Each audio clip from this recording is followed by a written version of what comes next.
Ceci est un livre audio autogénéré par Google.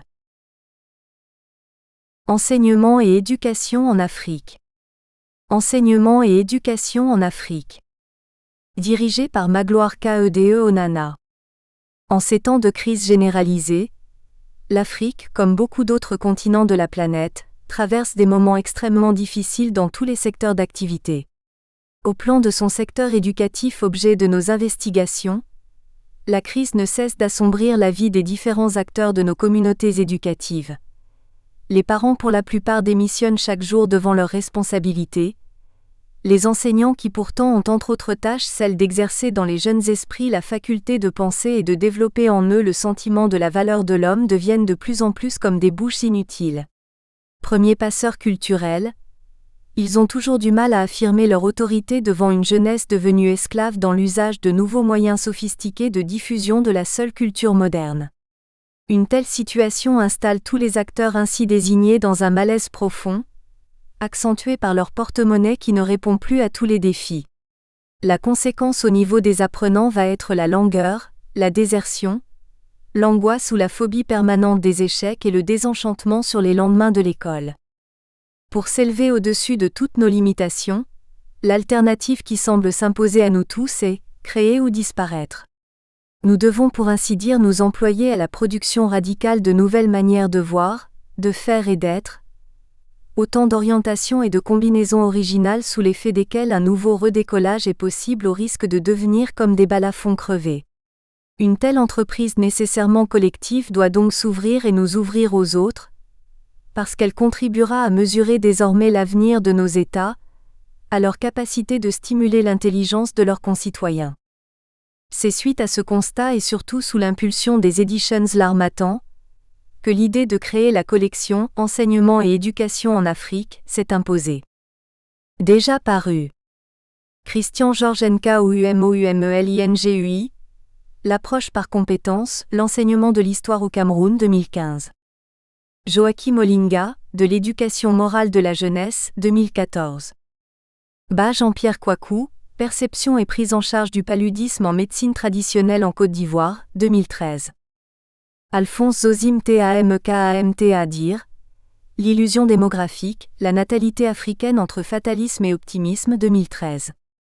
Alphonse Zozim Tamkamta dire Propos sur l'Afrique 2013. Sommaire. Couverture. 4e de couverture. Enseignement et éducation en Afrique. Titre. Copyright. Sommaire. Remerciements.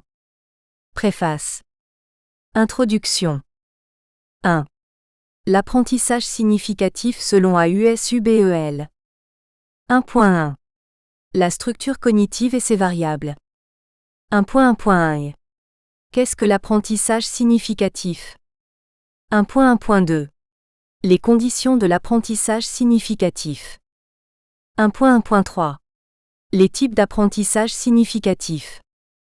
1.1.4. L'importance de l'apprentissage significatif pour l'instruction. 1.2. Les incidences pratiques de l'apprentissage significatif. 1.2.1. Le transfert de l'apprentissage. 1.2.2. La résolution des problèmes. 1.2.3. La valorisation de la pensée créative. 2. Le contexte socio-culturel de l'enseignement. 2.1. La société de la connaissance. 2.1.1. Internet et l'apprenant. 2.1.2. Mondialisation et l'école. 2.1.3. Technologie et formation professionnelle. 2.2. Le modèle classique d'enseignement. 2.2.1. L'apprentissage mécanique. 2.2.2. Les connaissances inertes. 2.3. Quel enseignement au sein de la société de la connaissance? 2.3.1. Enseigner pour la compréhension profonde. 2.3.2. Enseigner pour la construction des compétences. 3. Enseigner pour l'apprentissage significatif. 3.1. Conditions d'un enseignement pour l'apprentissage significatif. 3.1.1. Construire un environnement d'apprentissage. 3.1.2. Révéler la validité et l'utilité de la matière d'enseignement. 3.1.3. L'enseignant, médiateur des connaissances. 3.2. Les stratégies relatives à la compréhension profonde. 3.2.1. La carte conceptuelle. 3.2.2. La prestation de compréhension. 3.3. Les stratégies relatives à la construction des compétences. 3.3.1. Le cadrage des situations. 3.3.2. Le travail en projet. 3.3.3. Les situations, problèmes. 3.4. Stratégie pour stimuler la motivation à apprendre. 3.4.1. Les apprenants ayant des difficultés d'apprentissage. 3.4.2. Les apprenants attentifs à l'estime de soi. 3.4.3. Les apprenants underachievers, sous-performants. 3.4.4. Les apprenants ayant le syndrome de l'échec. Conclusion. Bibliographie. Édition et formation aux éditions L'Harmattan. Adresse. Remerciements. Je ne puis taire la profonde gratitude que j'ai à l'égard de mes parents, éducateurs et enseignants pour avoir éveillé et maintenu en moi la curiosité épistémique.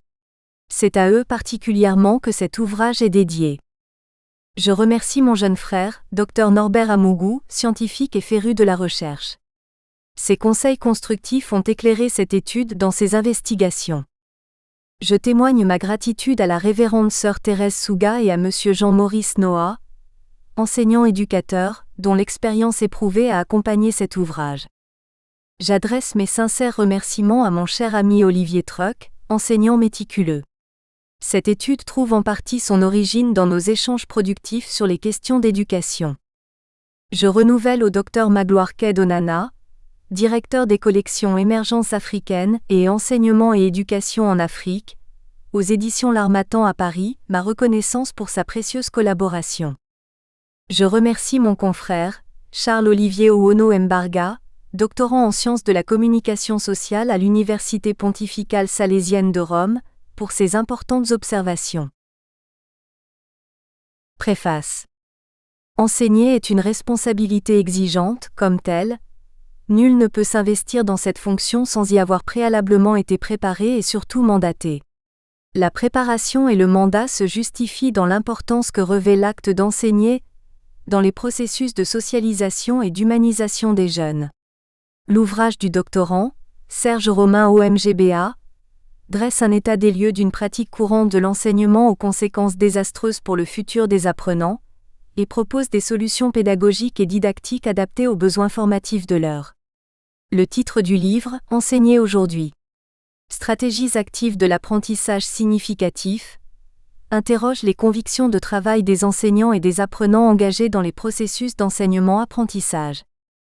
En fait de défis majeurs que l'Afrique subsaharienne se doit de relever en ce XXIe siècle, se trouve en ligne de mire celui de la réussite éducative. Une bonne partie de l'éducation de nos jeunes générations se déroule à l'école. L'enseignant y participe en s'engageant à porter à leur maturation les capacités cognitives, affectives et comportementales des élèves. Cette profession, similaire à un sacerdoce, requiert un don de soi dont les retombées s'apprécient non seulement à l'aune des résultats scolaires, mais aussi de la réussite sociale des élèves. Non scolae sed vitedissimus, disent les latins, nous n'apprenons pas pour l'école mais pour la vie.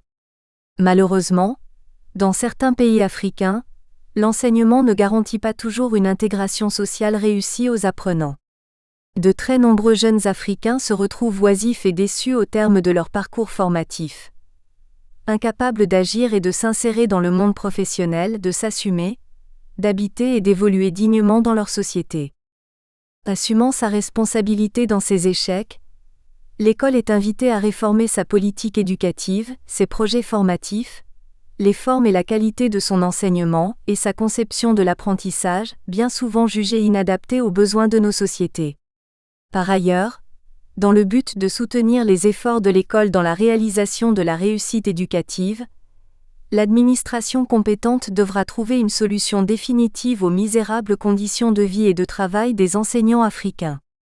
Ces dernières sont à l'origine de la corruption et de l'immoralité, qui sabordent au quotidien la profession de l'enseignant.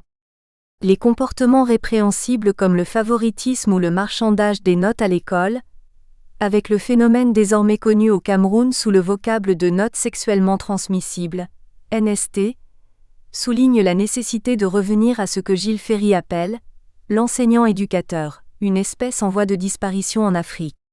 Aux enseignants véreux et indélicats, Durkheim rappelle que ce qui fait la noblesse de l'éducateur, c'est qu'il se donne tout entier à ses élèves, c'est que sans peser en des balances trop subtiles ce qu'il leur doit et ce qu'on lui doit, il se dépense pour eux sans compter.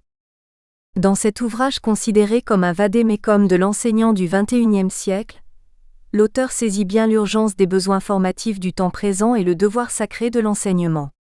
Dans un style qui tranche avec les discours théoriques sur la pédagogie, il part de son expérience pour analyser la fonction de l'enseignant aujourd'hui, puis il aboutit à l'élaboration des stratégies actives de l'apprentissage significatif, le paradigme d'apprentissage à partir duquel l'apprenant peut se construire la pensée créative, la pensée critique et les compétences nécessaires pour effectuer avec succès les tâches que lui assignera la société.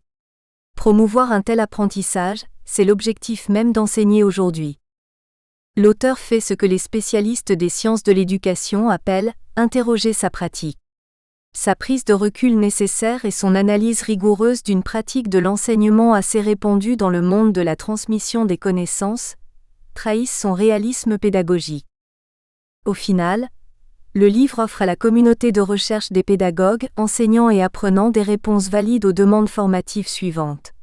La compréhension profonde des faits, les compétences scolaires et professionnelles, le transfert des apprentissages, la motivation à apprendre, la bonne sociabilité de l'apprenant.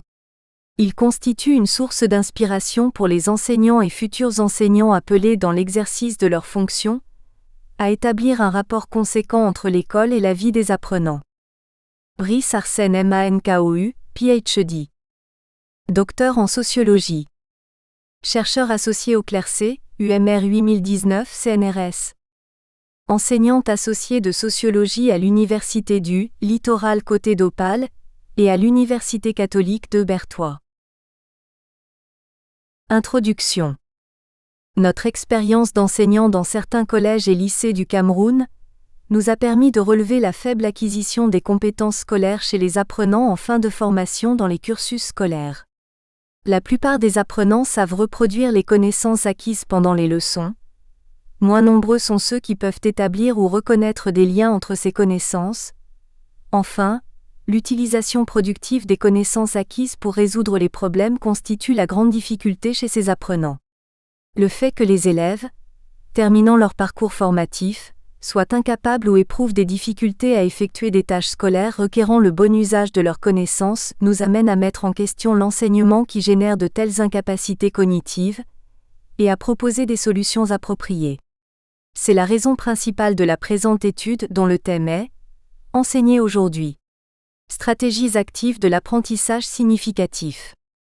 Par apprentissage significatif, nous entendons l'effort qu'entreprend l'apprenant d'incorporer les nouvelles informations aux connaissances et expériences qu'il possède dans sa structure cognitive afin d'élaborer de nouveaux concepts. Tandis qu'enseigner revient à créer toutes les conditions favorables pour faire acquérir à l'apprenant le savoir constituant et réalisant le projet éducatif. Dans sa pratique, l'enseignement met en œuvre des stratégies didactiques. Elles sont des modalités d'organisation et d'orchestration des ressources éducatives disponibles en vue d'atteindre les objectifs éducatifs visés. Notre étude s'appuie sur les processus cognitifs d'apprentissage conçus par le psychologue Deo Subel. Au cours de ceux-ci, les préconnaissances ou ces idées de référence sont considérées comme fondamentales et incontournables pour l'acquisition de nouvelles connaissances. Les objectifs de cette étude sont les suivants. Y expliciter le concept de l'apprentissage significatif en décrivant ses différentes modalités, les conditions de sa réalisation et ses incidences pratiques. 2. Démontrer que l'enseignement réduit à la transmission des connaissances d'une part, et l'apprentissage conçu comme mémorisation et reproduction des connaissances d'autre part, sont désuets et inadaptés au contexte socioculturel actuel qualifié de société de la connaissance. 3. Considérant les multiples formes de transmission de la connaissance, rendre compte du sens des enseignés aujourd'hui, en précisant les orientations didactiques qui décident de l'originalité, de l'authenticité et de la validité de l'enseignement formel. IV. Enfin, identifier les stratégies didactiques permettant aux apprenants d'apprendre de façon significative. Ainsi, nous vérifierons 2 hypothèses. La première, si l'école veut conserver sa crédibilité au cœur de la société de la connaissance. Nous espérons que vous avez apprécié cet aperçu. Pour continuer à écouter ce livre audio sur Google Play Livres, utilisez le lien dans la description de la vidéo.